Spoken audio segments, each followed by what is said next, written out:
Житель села Псо Николай Кама, агроном по профессии, и вся его жизнь связана с сельским хозяйством. До войны он работал в животноводческом комплексе, где выращивали не только скотину, но и занимались кормопроизводством и садоводством. Имея большой опыт работы за плечами, в этой области Николай решил заняться садоводством, а именно выращиванием сливы. Подал заявку на участие в государственной целевой программе развития сельского хозяйства, и ему одобрили. Помогли с ограждением территории, а также выделили саженцы. Я когда с России вернулся обратно, я работал вот там, где у нас сейчас сады, вверху в горах.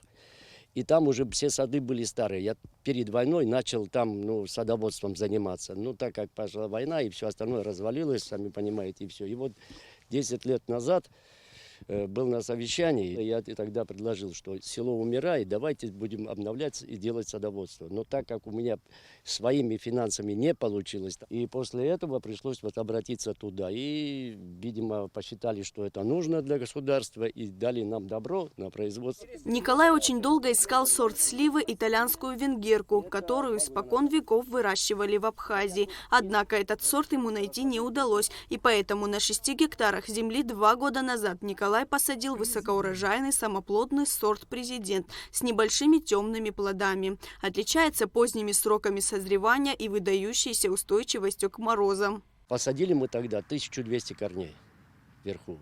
Вот из них, смотрите, 500 выпада было. Но сейчас мы в прошлом году опять 350 подсадили. И они выглядят сейчас таким образом. Но до урожая, понятное дело, 5-6 лет.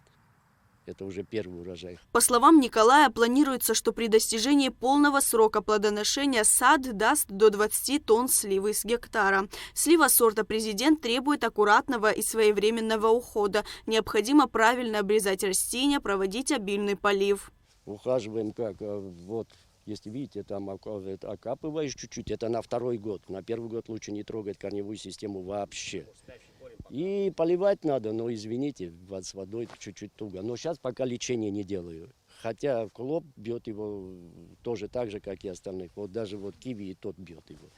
В этом году почти все посыпалось. Плоды сливы созревают в августе-сентябре. Растение достигает высоты до 4 метров. Приносить плоды начинает на 5-6 год. Плоды крупные, округлые или слегка овальные. Кожица гладкая, тонкая. Мякоть сочная, сладкая, желтого цвета с небольшой кислинкой. Лаура Капш, Инал Гвинджа, Абхазское телевидение.